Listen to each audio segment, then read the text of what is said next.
Hey everyone, I've put you in the shadows so you can see who I am. Well, obviously this is Dr. Rick, but for my Dr. Rick hiking excursion group, this is me. So that is the first sunset of a nice day. This is the first nice day in Chicago for 2020. So hopefully this hallmarks a bunch of nice days coming ahead.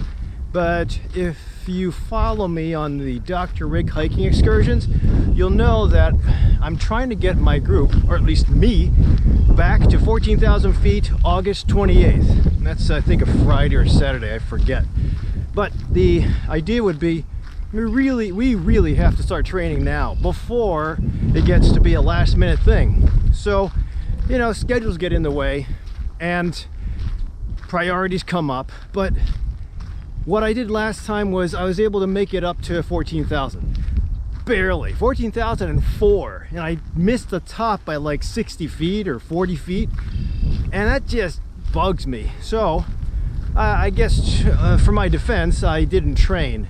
I had a Lyme disease issue at the beginning of the summer, and then a heel problem that persisted on even after the Lyme. I don't want to make excuses, but had a couple things that made me say, I'm not going, so why even bother training? Because training in Chicago for 14,000 feet is arduous. You got to be able to get endurance, you got to be able to find incline, and there's not that many inclines around here. So anyway, I was able to do it last minute, but got to do this. So the best way I can do this is, and maintain it, is if you guys come along. So when I have somebody that I'm training, keeps me engaged, and I have somebody accountable to, my group. So all you guys that are signed up for the Dr. Rick hiking excursion, whether or not you go with me to Colorado, that's right outside Dillon. So we'll be, just FYI, if you're interested, I'll come up with details at the end of the video. We'll touch down, or we'll fly into Denver, drive up. You can cut through Denver straight to Dillon. There's a couple cheap places to stay in Dillon, and then maybe even there's a couple campsites right off the trailhead at Gray's and Torrey's Peak. Again, I gotta get more details. I probably should have filmed when I was heading up there last summer, just to get the numbers. Can't find them online, but don't worry. So bottom line is August 28th. It's a tough hike, strenuous, it's listed as, but if you're not ready for it, you shouldn't go. Now, having said that, I'm going to suggest that we do plan, because again, it keeps me engaged, and I want you guys to also experience this. Now, if you don't go, I just want you guys to experience what it's like to get into the Illinois forest preserves, because it's really cool. There's just so much. I think what happened was when Lincoln was dividing up Illinois, he gave it to most of his friends, probably rich people. I remember going to Oak Brook Polo Club and finding the history, how Butler got this big plot of land, and he was, the Butlers were friends with Lincoln. And anyway, there's a lot of places that have been demarcated in each county and designated as forest preserves. So our tax dollars pay for it. Why not take advantage? So that most of them are safe and small, but if you just pull over, I think I have a video on how to use Google Maps for figuring out a forest preserve near you. I'll put a link down below. But if we just get outside, my wife said I need some time to clear my head. And I said, sure, yeah, of course. I think there is, because of the stress of work and a couple other things that have come up, there's always going to be something that comes up. I mean, inevitably, that's the suffering that the Buddhists talk about as part of life. But if you're not prepared for a stressor, then you'll constantly have to react to each one, versus preparing and anticipating before the stressor pops up and having it affect you less. No matter how stoic you are, you know, stressors induce a stress response. I mean, Hans Selye, this was way back in the 60s and 70s, Hans Selye came up with a stress response. as an adaptation that the organism does to get through some kind of environmental event. After that, which was valid, after that Herb Benson came up with the relaxation response, which was essentially the opposite. So science has shown it time and time again that you should be able to control the body's reaction, because you cannot control the environment around you. That's like being on a highway and making everybody say, you have to follow the speed limit and you can't pass. All the people in the right lane of a 2-lane highway, or at least two lanes each side, all the people in the right lane only for passing or maintaining speed, left lane passing. But that never happens. So just that alone, you're gonna have to deal with things, and then obviously people have to deal with cancer, loss of a loved one, loss of a job, identity crisis in midlife.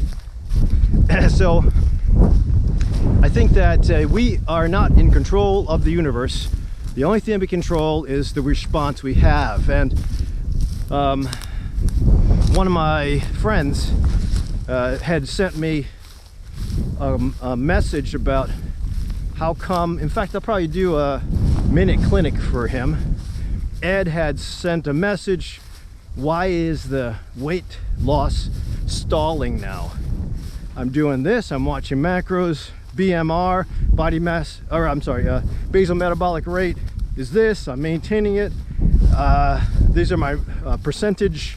I'm exercising 5 days. I have stress, but who doesn't? And then he went on, and I thought, wait a minute. That was a clue right there. I have stress, but who doesn't?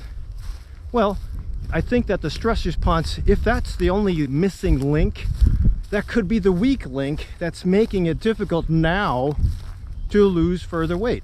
So I'd massage that lifestyle, see what happens of it, maybe go throw a couple other things, and which if you're interested and you hit a weight loss plateau, not to toot my own horn, but watch my minute clinic coming up probably tomorrow. So if there's something that's missing, we entertain that as being the reason. If it's not the reason, it's still missing anyway, so why not address it? Gonna have to sooner or later. I mean, the whole a well-balanced athlete has, everybody has some weaknesses, but a well-balanced athlete and or CEO or student or doctor, we usually have most variables under control, at least a plan for most variables. Now, nobody can ever predict the next variable that comes up in life, but if you at least acknowledge them and perhaps have somewhat of a framework to anticipate that specific variable getting worse, I think it increases your chances of success. So in the case of Ed, I think I'm going to suggest that. As far as trying to prepare for calming practice, or at least figure out why we have to get out on a regular basis, I'll leave that up to you. But I really think, which way should I go here? These are fire lanes. Dark, sun. Go down dark. Spooky. This is what's nice, because I have no preset pathway. I'm just walking, which is nice. That's kind of like being in the present moment. You don't have a schedule. I told my wife I'm just going out. I'll be back at sunset. And that's the only obligation I said. And she said, cool. Again, are you going to clear your head? And I think I am. But, you know, clearing your head on a regular basis is really what mindfulness is. So we should be doing that, whether you have to go to a forest preserve, a desert, or whether you just practice meditation. You can't get out. Some people are disabled, can't get out, so pick a special sanctuary portion of your room or your house or your retirement home and use that as your sanctuary.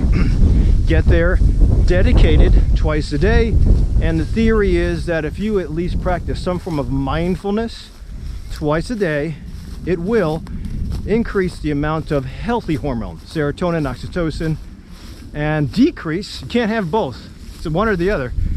It's either healthy hormone or fight or flight hormone. Both of them are useful, but to be in fight or flight all the time is just definitely not healthy. This is cool. So, let you see this. No animals down here. Not that there's any great animals around here, but whoa, the bugs are out. So, if you have a practice and you make it regular, then when those challenges and variables come up or rock your world, you'll be somewhat ready.